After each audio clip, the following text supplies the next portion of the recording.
So Jade, obviously this is your first weekend racing on pavement. What has the transition been like as you've gone from dirt to pavement? Yeah, it's just different.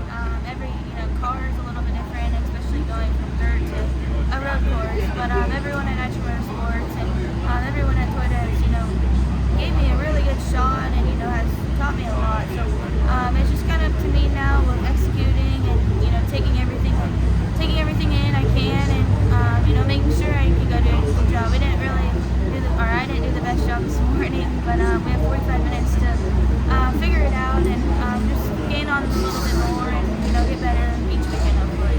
What have you learned the most in this little bit of testing time that you've done, and now your first race yesterday and qualifying today? What in that time that's different? Yeah, it's hard to pick out one thing. I think everything is just a tiny bit different from the pace of qualifying, from the race, from the initial start of the race is completely different than what I'm kind of used to, and then the length of the race is 45 minutes. So it's a sprint for them, but it's kind of a long race for me. So I think it kind of just goes back from making sure I can learn every lap and get better every time I get on the track, and we'll just kind of keep cooking away, and I'll keep learning and try to get better and better. You're from Northern California. Obviously, you've done a lot of racing in this area, Placerville, all up and down the I-5 there with Merced. What does it mean to finally race at Sonoma Raceway, a place where, some great Northern California legends have raced and won? Kyle Larson, Jeff Gordon. What does that mean to you to be here racing on some hollow ground for Northern California drivers? Yeah, for sure. It's really cool. I think the whole GR Cup schedule goes to really iconic tracks, and I kind of always grown up, watching Sonoma with the Cup races and whatnot. So to be, here and race on it myself is, something special and something really cool, and always something you kind of check off the bucket list too. The number 24, does that have anything to do with Jeff Gordon, maybe Rico Abreu? I mean, I know the 24 is kind of a good number here in Northern California. Is there anything behind that? No, that's the number they gave me, and I'm just running it. Gotcha. So talk to me more about your goals here. This is obviously your first weekend in GR Cup. Is your goal to get to NASCAR or move up through the Fanatec World Challenge? What are your long-term goals here? Yeah, my long-term goals is to race on Sundays in the NASCAR Cup Series, but obviously there's a lot of steps, before then, a lot of learning to before then as well. So this is kind of something Toyota and everyone over here has kind of thought, and I need to learn how to run road courses, and I need to learn how to just run asphalt in general. So I think this is, a good step for me and a step in the right way.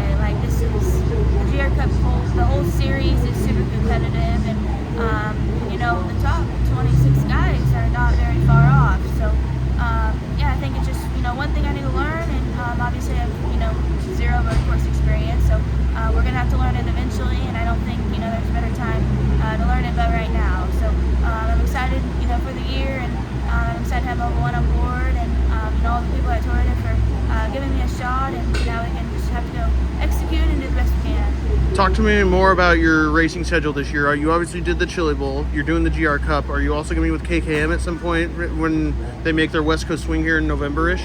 Yeah, so I'll run the West Coast swing with KKM, and obviously I'll run the full GR Cup series with Nitro, and then still about 35 or 40 minute shows with Keith and all his team. So I'm looking forward to having kind of a mixed schedule this year. It's my first year to not be on just dirt full time. So I think it is going to be a little bit different, but run this weekend, and then go get in the midget next week and have Farmer City. So it's just also one more thing I need to learn. I need to learn how to go back and forth and hopefully be really good in either if it's dirt or asphalt. So I'm looking forward to this year, and I'm excited to have a little bit of mix in it too. You mentioned going back and forth and how much of a challenge it is. What makes Kyle Larson so good at that? Because it's something that you're starting to do to be like him. So what makes him so good at that to where he can just hop in anything and boom, he's the best? I don't know. I think he's just very talented. It doesn't matter, like you said, it doesn't matter what he gets in. He can get in a late model, a dirt late model, an asphalt late model, any road course, any asphalt track, any dirt track, and you can count on him winning the race, or if not, being convinced to win the race. So I'm not too sure, why or how, but you just got to learn from those guys. Obviously, he's one of the great guys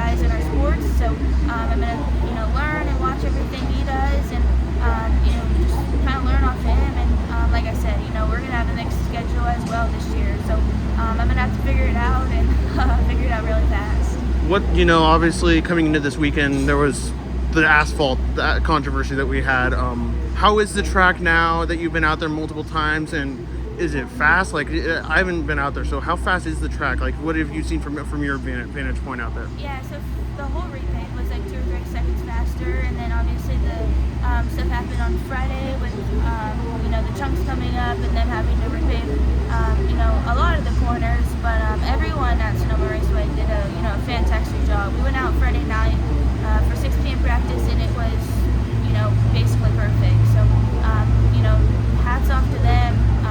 Obviously that was kind of thrown to them and not in a good way, and they did a really good job to make sure everything was right. And yeah, it's been great so far. Even the GT4 cars, they're low and have a lot of downforce, and it's stayed together perfectly fine, and still has the same amount of grip as before. How technical is the racetrack? It's obviously a tough road course that we have on the schedule around here.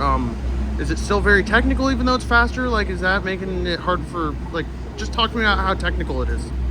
Yeah, it's kind of hard to say because I've never really been to any other road courses.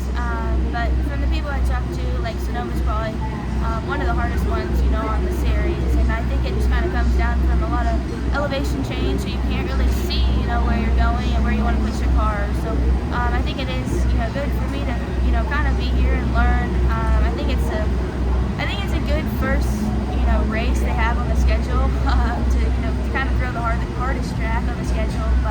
But yeah, I think it's just, it's tough, and getting into one, you got to go uphill, and then you're, right back downhill. So yeah, we just got to learn. Talk to me about your run yesterday. Obviously you got, I think it was 13th, but at one point you were knocking on the door for 10th. Like, so clearly you were able to gain some spots and make your way through the field, but everybody that finished ahead of you does this road course racing thing every time. It was your debut yesterday. How are you feeling after that yesterday? Yeah, obviously we didn't qualify for that. We qualified 14th and then started 14th, and was passing for 10th, like you said. And I just, I could have probably ran 10th. I had the speed to run 10th, and I didn't, really block it in the 4, and he, put his nose under me and got it. So just one more thing I need to learn. It's like I said earlier, like, the racing is so much different, and the pace is so much different, and the racecraft is a lot different. So I'm glad, we could have, one checked off the box and have still another 45-minute race today to, learn a little bit more and hopefully gain a little bit more. Were there any jitters before yesterday? Because obviously you did the test at the Charlotte Roval last year, but yesterday was your first race. Was there any jitters leading up to that point? Maybe a little bit, just because you don't really know, what to expect, and obviously it was, my first green flag, so I would say a little bit, but at the same time, you just gotta, act like it's another race, and just kind of go the best you can. How weird is it to be doing pit stops? I mean, coming down pit road at all? Like, that's something you didn't normally do in dirt racing unless you had like something you need to repair. So, like, how different is that for you? Yeah, it was definitely weird. I've never pulled in a pit box, let alone right side of a pit box. So it was something to, good to learn.